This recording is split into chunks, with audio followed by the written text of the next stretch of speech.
Lo que vas a escuchar a continuación no es una historia cualquiera. No se trata simplemente del lanzamiento de una canción. Es el resultado de una operación encubierta que, durante meses, mantuvo en vilo a toda la industria musical. Una alianza impensada entre dos leyendas que, desde trincheras opuestas, decidieron incendiar las reglas del juego con una sola pieza. Fuego y Candela no fue un tema más, fue un atentado artístico premeditado. Y lo que pocos saben, es que estuvo a punto de no salir a la luz. Cazzu, la reina del sur, desapareció del mapa sin dar explicaciones. Daddy Yankee, oficialmente retirado, reapareció con una energía que desafiaba toda lógica. Pero lo que nadie imaginaba era que ambos estaban siendo perseguidos. No por fans, no por paparazzi, sino por aquellos que sabían que, si esa canción veía la luz, destaparía verdades que la industria se ha esforzado en sepultar durante años. La creación del tema fue clandestina, casi ilegal. Las grabaciones se codificaron, los contratos se escribieron a mano, y el videoclip fue financiado con recursos imposibles de rastrear hasta hoy. Desde una reunión secreta en Miami, pasando por un audio filtrado que colapsó Internet, hasta helicópteros, amenazas y una letra escrita en código. Esto no es solo la historia de un hit mundial. Es un relato de traición, venganza y redención. Una bomba que ya explotó, pero cuyos efectos aún estamos intentando descifrar.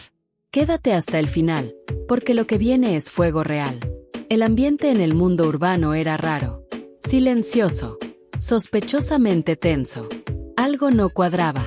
Las redes de Cazzu, normalmente activas, se apagaron de golpe. Su última publicación, una imagen en blanco, sin descripción. No hubo stories. No hubo presentaciones. Silencio absoluto. Daddy Yankee, por su parte, llevaba más de un año en su retiro definitivo. Sin embargo, algunos fans aseguraban haberlo visto entrar y salir de un estudio en Brickell. Siempre de madrugada. Siempre por la puerta trasera. No había pruebas. Solo rumores. Ecos en los pasillos del reggaetón. Pero quienes están cerca del negocio ya lo sentían. El aire olía a gasolina. Un par de productores reconocidos cancelaron compromisos sin previo aviso, alegando que tenían un encargo más grande del que podían hablar. Un DJ español detuvo su gira y desapareció durante 3 semanas. En un estudio de grabación en Miami se instalaron dispositivos de seguridad dignos de producciones internacionales de alto secreto. Cámaras térmicas, bloqueadores de señal, contratos con cláusulas penales de 6 cifras. Todo eso, por una sola canción. Porque lo que estaban a punto de crear no era música para la radio. No era para fiestas. Era una bomba programada para estallar en el corazón del sistema. Cazzu y Daddy Yankee no estaban colaborando por estrategia. Era un acto de rebelión. Y ni siquiera todos los involucrados lo sabían. La letra se escribía en papel. Nada de WhatsApp, ni correos. Ensayaban a puertas cerradas, en voz baja. Quienes trabajaron en la producción juraban que, durante las primeras grabaciones, cada vez que Cazzu soltaba una barra se cortaba la luz, los monitores fallaban, la consola se reiniciaba sola. Algunos lo atribuyeron a lo paranormal. Otros, a sabotaje. Pero todos estaban de acuerdo. Algo enorme estaba por ocurrir. Entonces, llegó la primera fisura. Se filtró una conversación. Apenas unos segundos de un audio distorsionado. Una frase, esto no va a gustarles, pero va a sonar en todo el maldito planeta. Nadie sabía a quién la decía. Nadie sabía a quién se refería. Pero desde ese instante, la cuenta regresiva había comenzado. El silencio no era casual. Era la calma previa al incendio más grande que el género urbano haya presenciado. La ubicación exacta del estudio nunca se confirmó oficialmente. Pero quienes estuvieron allí hablan de un búnker sonoro en el corazón de la ciudad. Paredes de concreto reforzado, luces bajas, acceso por huella digital. Nadie entraba sin autorización directa. Y quienes lo hacían, sabían que una palabra fuera de lugar podía destruir sus carreras. Ingenieros de sonido firmaron acuerdos de confidencialidad con seguimiento posterior. Se les requisaron los celulares. Se les prohibió grabar, escribir o mencionar lo que oían. Algunos ni siquiera sabían que estaban grabando, solo escuchaban fragmentos, versos incompletos, ráfagas de fuego envueltas en distorsión. El nombre Fuego y Candela jamás se pronunció. El archivo maestro tenía un nombre falso. Solo Cazzu y Daddy Yankee conocían la versión completa. Mientras tanto, el misterio crecía. Cazzu había desaparecido de Argentina. Los medios especulaban con todo tipo de teorías, desde un embarazo secreto hasta un retiro espiritual. Pero la verdad era otra. Estaba aislada, encerrada, escribiendo versos con rabia quirúrgica. Dicen que pasaba noches enteras sin dormir, que rompía hojas completas por no alcanzar la agresividad que buscaba. No era inspiración, era catarsis. Daddy Yankee, por su parte, se volvió un fantasma. Nadie sabía dónde estaba. Su círculo íntimo guardaba silencio. Pero en ese silencio se escondía algo más oscuro. Algunos aseguraban que había sido advertido. Antiguos aliados le habrían dicho que su regreso podría acarrearle consecuencias legales. Su única respuesta fue una nota de voz. Si me van a tumbar, que sea con esta canción. Error o jugada calculada. Nadie lo sabe. Lo único claro es que el silencio se rompió de la forma más inesperada. Una historia de Instagram publicada por la cuenta secundaria de un asistente técnico. Una cuenta privada, con menos de 300 seguidores. Mostraba apenas unos segundos, un monitor de estudio, una silueta femenina de espaldas, y un sonido. 3 segundos. Eso fue todo. Pero bastaron. Se escuchó una línea que estremeció los servidores. Fuego y Candela rompe la cautela. La voz era inconfundible. Era Daddy Yankee, pero más crudo, más visceral, con cada sílaba empapada de furia acumulada. Detrás, una base ardiente. Tambores caribeños, trap, tensión cinematográfica. No era música comercial. Era algo más. El video fue borrado en menos de un minuto. Pero fue demasiado tarde. Una cuenta de fans lo capturó. Lo subió a TikTok. Luego a X, Twitter. Luego a Reddit. En menos de 2 horas, la frase Fuego y Candela era tendencia global. Y entonces ocurrió lo imposible. Las cuentas verificadas de Cazzu y Daddy Yankee publicaron, al mismo tiempo, una imagen negra. Sin texto, sin contexto, solo oscuridad. Pero al ajustar el brillo, se revelaba una llama encendida. El contorno de un micrófono ardiendo. El internet colapsó. Cuando el reloj marcó medianoche, Fuego y Candela no apareció en Spotify, ni en Apple Music, ni en YouTube. Apareció en una página negra. Sin nombre, sin descripción. Un único botón rojo. Una advertencia. Presiona bajo tu propio riesgo. Miles lo hicieron. Y lo que escucharon no fue solo una canción. Fue una declaración de guerra.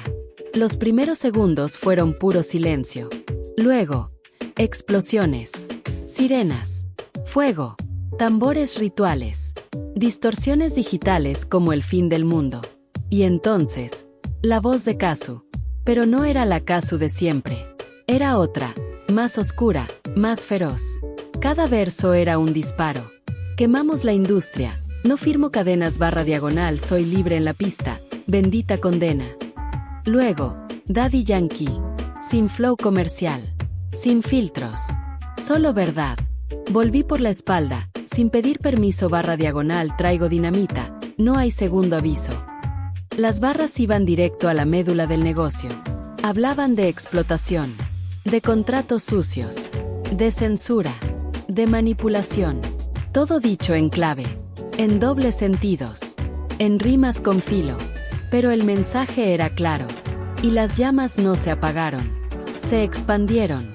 Invadieron despachos de disqueras, estudios de abogados, oídos de ejecutivos que no sabían si denunciar o desaparecer. Porque Fuego y Candela no se disipó. Se volvió un virus. Una revolución. De JS lo compartían en USB. Fans lo distribuían como contrabando. Ya no era un hit.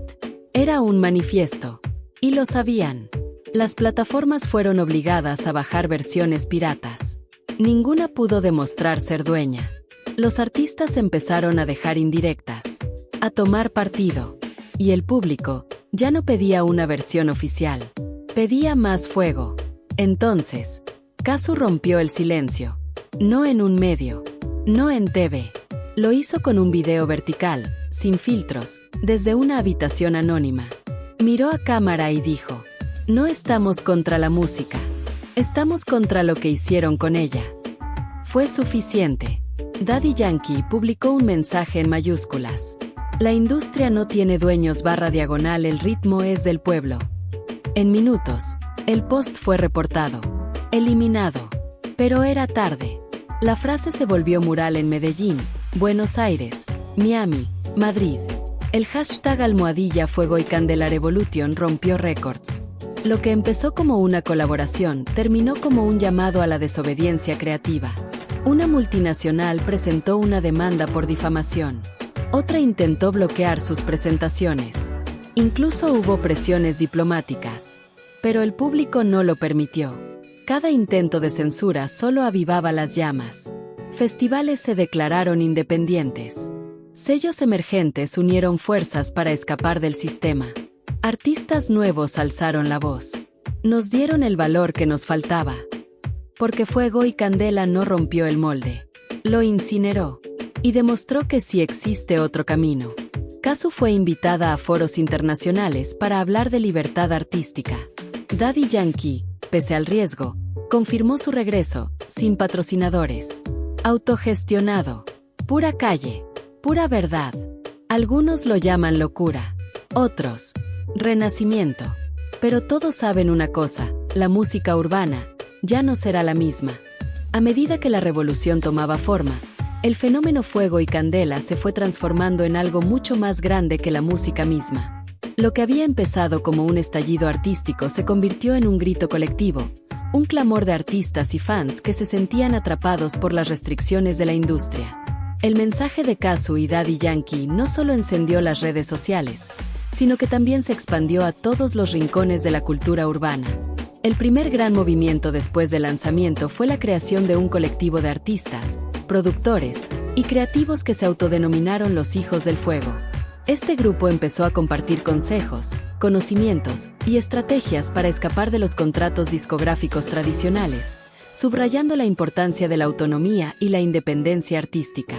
Muchos de los miembros de los Hijos del Fuego eran talentos emergentes que, antes de la colaboración de Cazzu y Daddy Yankee, sentían que sus voces eran silenciadas por las grandes disqueras. Los festivales, anteriormente dominados por los mismos nombres de siempre, empezaron a cambiar. Nuevas plataformas de distribución surgieron, ofreciendo un espacio para artistas independientes. Los medios tradicionales, acostumbrados a dictar qué era tendencia, se vieron obligados a adaptarse a una nueva era, una en la que el control ya no recaía en sus manos. Incluso algunas de las figuras más establecidas en la música urbana comenzaron a alinear sus proyectos con los nuevos ideales que surgieron tras el impacto de Fuego y Candela. Sin embargo, la guerra no había terminado. Las grandes corporaciones discográficas no se quedaron de brazos cruzados.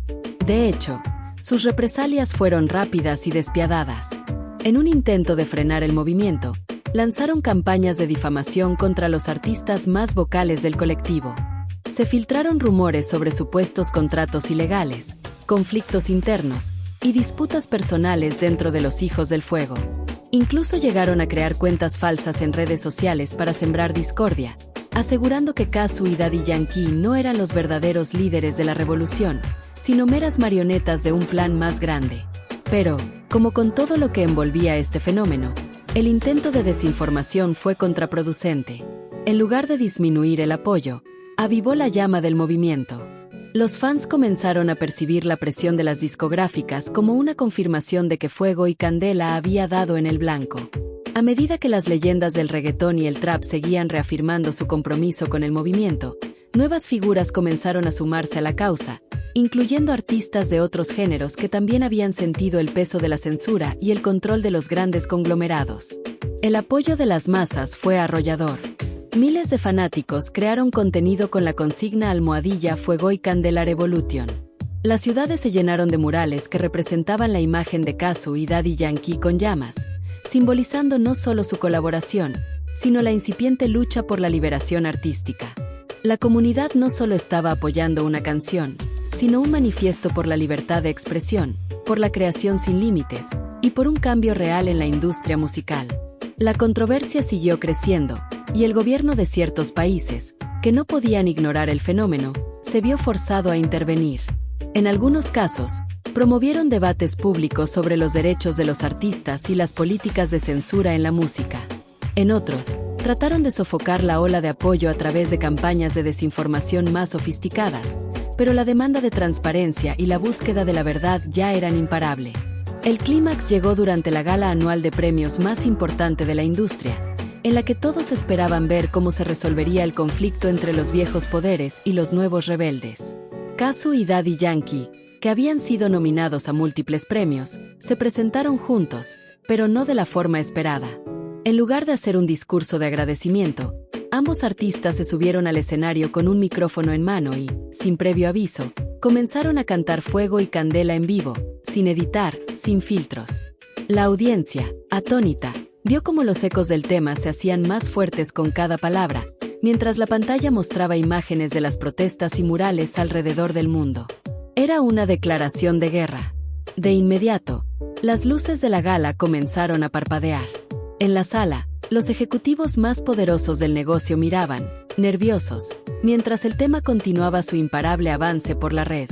Cada verso lanzado al aire parecía ser una bomba que caía en medio del evento, mostrando una y otra vez cómo Fuego y Candela ya había dejado de ser una canción. Era un movimiento político, cultural, social. Las autoridades intentaron apagar los amplificadores, pero era tarde. La revolución ya estaba en marcha. Las consecuencias fueron inmediatas. Los contratos de los artistas más jóvenes comenzaron a ser renegociados en términos más favorables. Las disqueras más poderosas tuvieron que abrir espacios para artistas independientes. Y, lo más sorprendente, algunos de los mayores exponentes de la música urbana se vieron obligados a colaborar con nuevos nombres, a compartir el escenario con aquellos que hasta hace poco eran considerados los rebeldes de la industria. A lo largo de las siguientes semanas, se dieron entrevistas exclusivas en las que Cazzu y Daddy Yankee hablaron sin tapujos sobre la creación de Fuego y Candela. Ambos dejaron claro que no se trataba de un simple choque con la industria, sino de una verdadera transformación de cómo la música podía ser entendida y vivida. Ya no se trataba de un sistema que dominaba la narrativa. Ahora, los artistas tenían el poder de contar sus propias historias. Finalmente, Fuego y Candela se liberó en las plataformas oficiales, no como un sencillo más, sino como un símbolo de libertad. La canción ya no pertenecía solo a Cazzu y Daddy Yankee. Pertenecía a todos aquellos que habían decidido desafiar el statu quo y, en su lugar, construir algo nuevo, algo propio. Algunos dirían que Fuego y Candela era la chispa que encendió una nueva era en la música. Otros, que era el renacimiento de un género que necesitaba un cambio urgente. Pero la verdad era que, al final, esa canción no solo rompió récords. Rompió las cadenas invisibles que durante tanto tiempo habían atado a los artistas a una industria que solo quería exprimir sus talentos. Y mientras el mundo entero cantaba la última estrofa de Fuego y Candela, sabían que estaban siendo parte de una historia que, con el tiempo, se recordaría como el inicio de una nueva revolución cultural. Con la liberación de Fuego y Candela, el eco de la revolución se expandió mucho más allá de la industria musical. La transformación cultural que Cazzu y Daddy Yankee habían impulsado comenzó a dejar huella en diferentes áreas del entretenimiento y la vida cotidiana. Lo que comenzó como un acto de rebeldía en la música urbana se convirtió en un catalizador para un cambio más profundo en la sociedad, sobre todo entre los jóvenes que se identificaron con el espíritu de resistencia y la lucha por la autonomía. Mientras el impacto de la canción continuaba arrasando las plataformas de streaming y los medios tradicionales trataban, sin éxito, de minimizar la magnitud de la revolución, nuevos grupos de artistas y movimientos comenzaron a organizarse en todo el mundo. Se hablaba de la Generación Fuego, una camada de jóvenes que no solo buscaban romper las barreras de la industria musical, sino también las convenciones sociales, políticas y culturales que los habían mantenido en la oscuridad.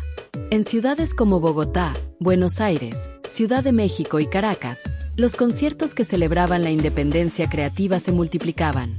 Sin embargo, algo más estaba ocurriendo. La música ya no era el único canal de expresión.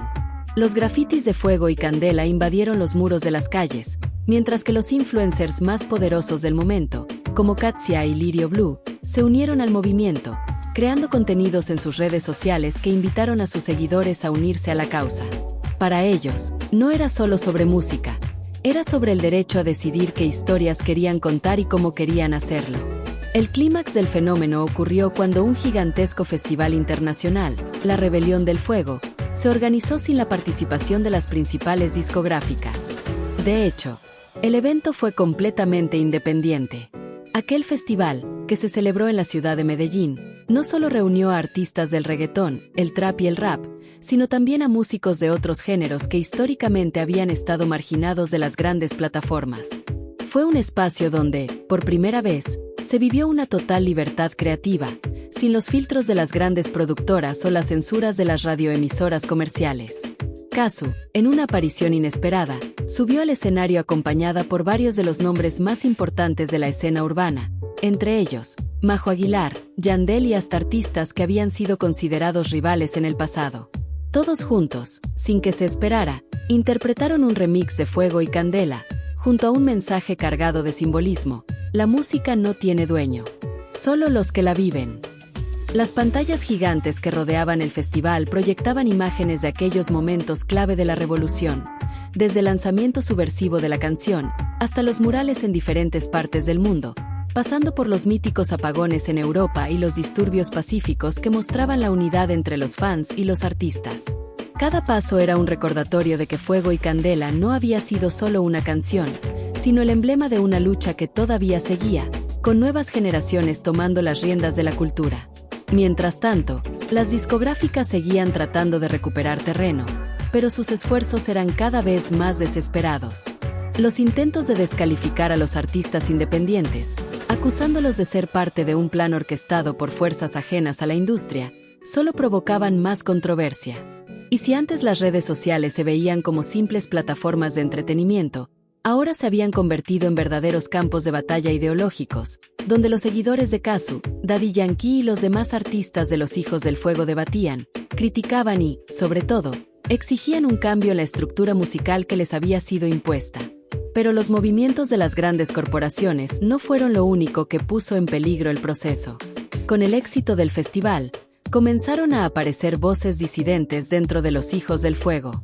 Algunos artistas comenzaban a cuestionar si realmente estaban rompiendo las cadenas de la industria o si simplemente se estaban subiendo a una nueva ola que podría acabar por ser otra forma de control, aunque más oculta. Cazzu, consciente de la crítica interna, decidió tomar cartas en el asunto. En una entrevista exclusiva con una de las plataformas de streaming más grandes, habló abiertamente sobre la importancia de mantener la autonomía, no solo a nivel musical, sino en cada una de las decisiones que tomaban los artistas. La lucha no se trata solo de crear música sin límites. Se trata de mantenernos siempre alerta para no caer en las trampas de un sistema que se adapta a todo, incluso a nuestra rebeldía. La verdadera libertad es cuestionar todo el tiempo, no solo cuando nos conviene. Si aceptamos nuevas estructuras sin analizar sus efectos, terminamos reproduciendo lo mismo que estamos tratando de derribar, dijo Cazzu, con un tono sereno pero firme. Su declaración abrió un nuevo frente de discusión.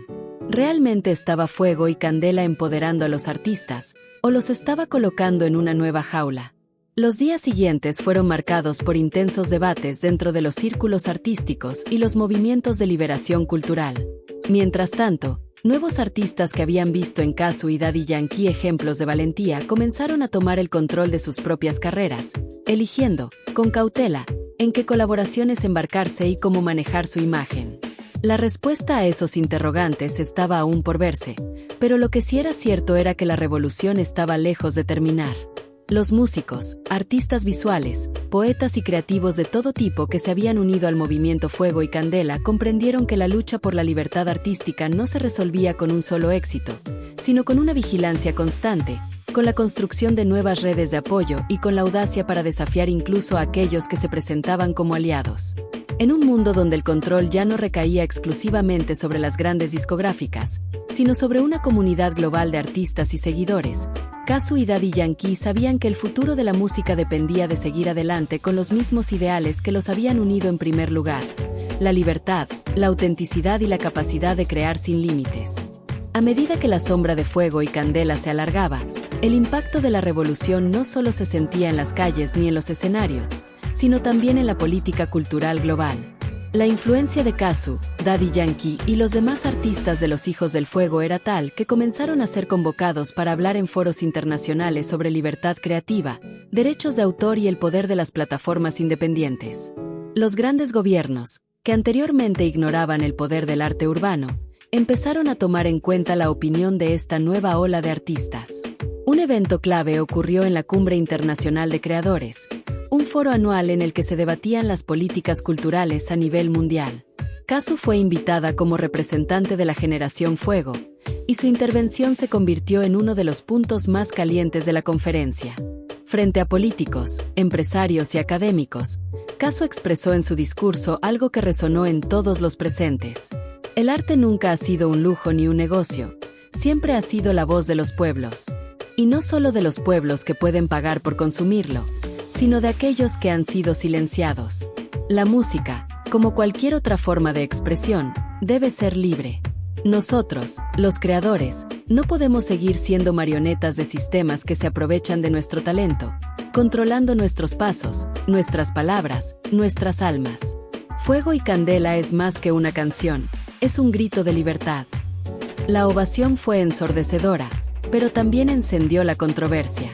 Algunos sectores, particularmente las grandes discográficas y los representantes de la industria del entretenimiento, consideraron sus palabras como una amenaza directa a sus modelos de negocio. Las reacciones fueron rápidas y, en algunos casos, hostiles. Se desataron campañas para desacreditar a Casu y sus seguidores, tratando de etiquetarlos como radicales o anarquistas que no comprendían las realidades del mercado global. Sin embargo, la respuesta de la generación Fuego fue aún más contundente. Las redes sociales se inundaron con hashtags como #Voz del Fuego y #Libertad Creativa, y miles de artistas en todo el mundo se unieron al manifiesto de Casu. Incluso aquellos que antes se habían mantenido al margen, por miedo a represalias, comenzaron a alzar la voz. La presión sobre las grandes corporaciones creció, y muchos de los contratos más opacos y restrictivos comenzaron a ser cuestionados públicamente. Pero no todo era simple resistencia. La estructura de poder en la música era más profunda y compleja de lo que los artistas pensaban. A pesar de la energía de los movimientos, había quienes trataban de manipular la narrativa a su favor. Un nuevo fenómeno comenzó a surgir dentro de los mismos círculos de los Hijos del Fuego. Algunos de los miembros más prominentes, como Yandel y Majo Aguilar, comenzaron a negociar con las grandes discográficas, generando suspicacias entre los más puristas del movimiento. En las reuniones secretas que Casu organizaba con los artistas más comprometidos, se discutían las posibles traiciones. ¿Era necesario pasar por el sistema para garantizar que la revolución continuara? ¿O podía la independencia absoluta ser sostenible a largo plazo? La pregunta del momento era si la lucha por la libertad artística realmente estaba ganando terreno, o si simplemente se estaba metiendo en una nueva forma de control, más sutil, más sofisticada, pero igualmente opresiva. Casu se enfrentaba a una encrucijada. Por un lado, su mensaje seguía siendo claro: la música debía ser libre, sin cadenas, sin compromisos. Por otro lado, el mundo real de la música y el entretenimiento no era tan simple. Las plataformas de streaming, por ejemplo, seguían controlando el acceso a la visibilidad de los artistas, incluso aquellos que se consideraban independientes. La tecnología y el algoritmo eran ahora las nuevas cadenas invisibles. ¿Qué tan libre podía ser un artista si la plataforma que usaba para llegar a su público seguía teniendo el poder de decidir qué contenido debía ser promovido? Durante una charla clandestina en la que participaron algunos de los artistas más influyentes del movimiento, se reveló una nueva estrategia: la creación de una plataforma del fuego. Esta sería una plataforma completamente autónoma, descentralizada, que permitiría a los artistas distribuir su música sin intermediarios, sin censura y sin algoritmos impuestos. Era un proyecto ambicioso, pero que podría cambiar las reglas del juego. La respuesta de los fans fue inmediata. Millones de personas comenzaron a respaldar la iniciativa, y pronto se hizo evidente que el impacto de Fuego y Candela había trascendido la música. Los seguidores no solo querían apoyar a sus artistas, sino que también querían tomar el control de la distribución cultural, desde la música hasta el cine, pasando por los libros, el arte digital y más. Pero, como siempre ocurre cuando algo crece rápidamente, los desafíos comenzaron a multiplicarse. Algunas voces en el movimiento comenzaron a cuestionar si la creación de una plataforma alternativa no sería una forma de replicar el mismo sistema que criticaban. Al final, la libertad real, para muchos, radicaba en la descentralización total. La verdadera revolución no era tener control sobre una nueva plataforma, sino ser capaces de existir sin ninguna plataforma que dictara las reglas. La tensión aumentó. Kazu, aunque convencida de la necesidad de avanzar hacia una autonomía más plena, empezó a darse cuenta de lo difícil que era mantener la pureza del mensaje en medio de la marea de intereses. ¿Podía alguien realmente ser libre en un sistema global que, incluso al cambiar, seguía siendo el mismo? Mientras tanto, en las sombras del movimiento, alguien estaba empezando a planear una jugada maestra. Kazu, sin saberlo, estaba siendo observada por una figura misteriosa, alguien con conexiones tanto dentro como fuera de la industria. Esta figura había estado siguiendo sus pasos desde el principio, esperando el momento adecuado para intervenir. ¿Qué significaba eso para el futuro de los Hijos del Fuego y su lucha por la independencia total? La respuesta aún estaba por llegar, pero lo que sí estaba claro era que la revolución estaba lejos de terminar, y nuevos desafíos, secretos y traiciones estaban a punto de ser revelados. Únete a la Generación Fuego donde la música es más que un ritmo, es una revolución. Suscríbete y sé parte del movimiento que está reescribiendo las reglas del juego, porque en el fuego de la libertad, todos tenemos una voz.